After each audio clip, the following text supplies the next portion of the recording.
You know, to be honest with you, I've been like on the fence about making this video for like 3 days.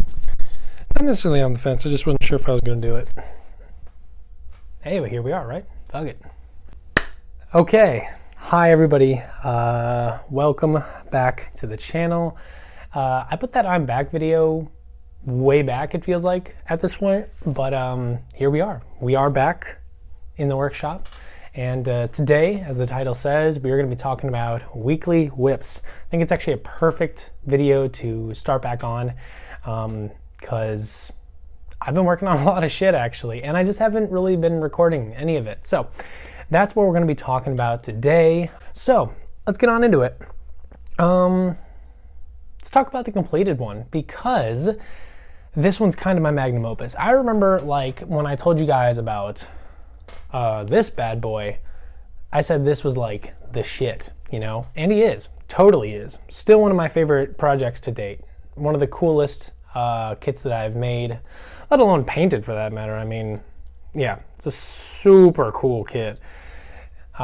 Really enjoyed this one. And I'm not saying it's been dethroned. I'm saying that I went a different direction and wow, did it turn out great. So let me show you my high-grade Gundam of the Origin prototype Gouf tactical demonstrator version.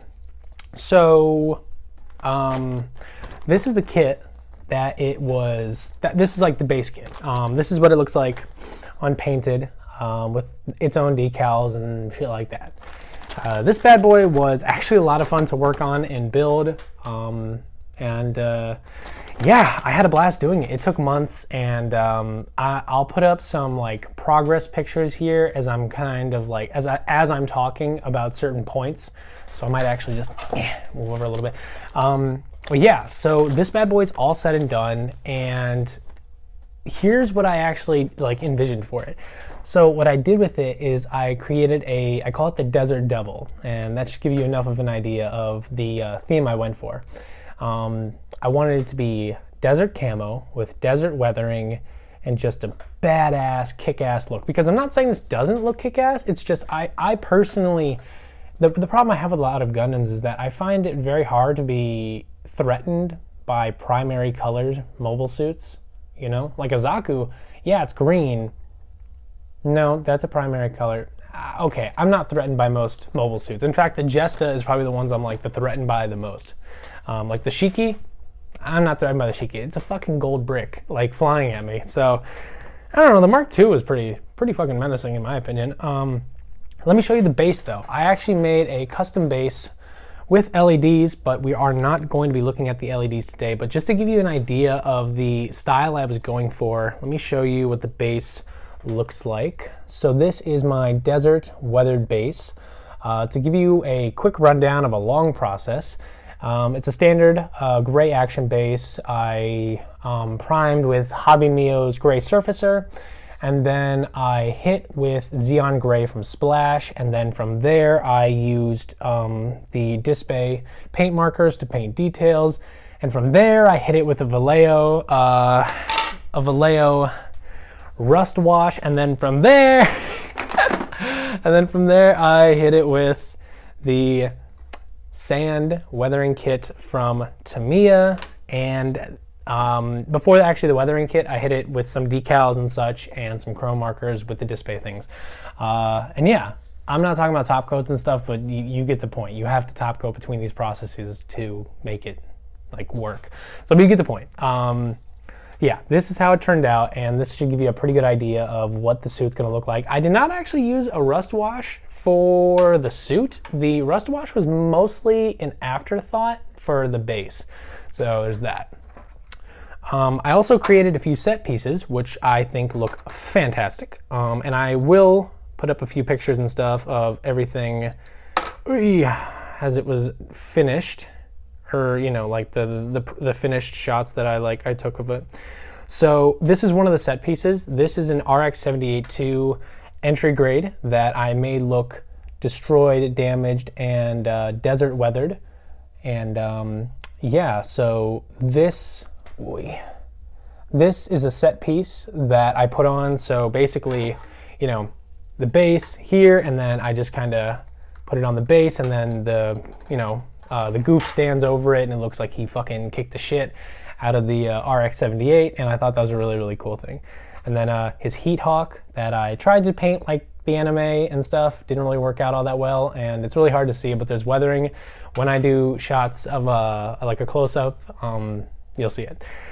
And then the last thing before I show you the suits is that this does not come with beam effects because it does not use beam weapons. It uses like traditional firepower, you know, like gunpowder and shit, I guess. I actually didn't really look into this very much. But yeah, I wanted to recreate this on the front, this like cannon blast, and I didn't really know how to. I'm not very good with smoke effects, as you can see. That was my first time doing it on the RX-78 shield. So I took some beam effects and I tried to kind of like paint them with like a traditional firepower in mind, not like a beam. And I used some blue tack, or some sticky tack that I let dry inside the cannon, and it kept the shape of the beam sabers, and now I can just slot them in and out, and it's actually really cool. So now that I've teased it enough, let's look at the completed Desert Devil Gouf. Oh, I also added a chain because I felt like it. So let me get him back into like a standard pose. Although I don't really think you guys care all that much about what pose he's in. I do. So here he is, the Desert Devil Gouf. That's pretty fucking sick.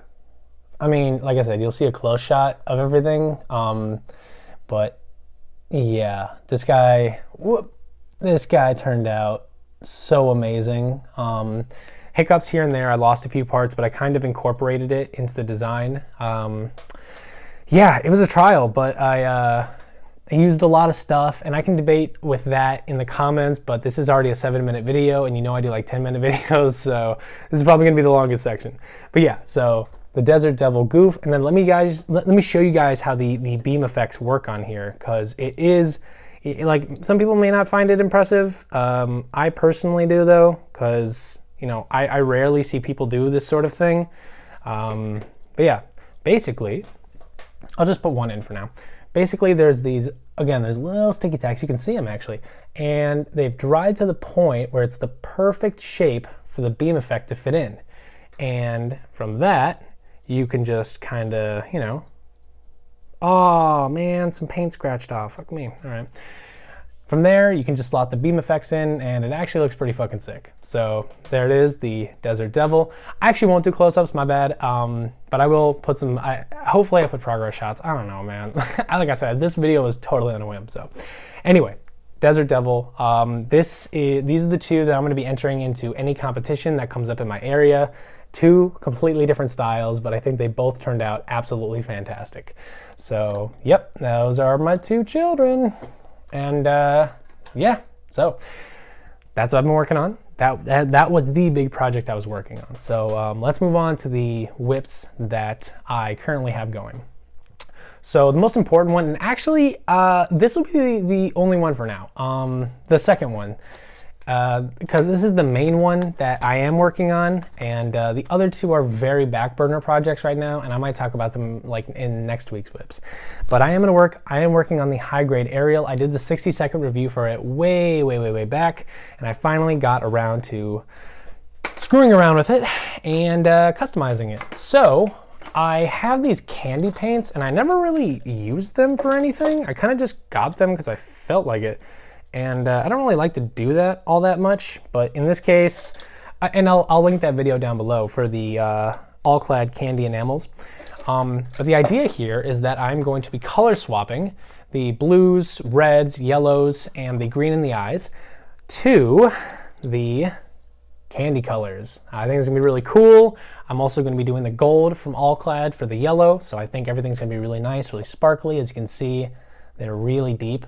I took you guys' criticism, constructive criticism from the video, and I'm going to tone down the colors, not go so thick on them, because they are quite dark. They are over a black base, but they are very dark.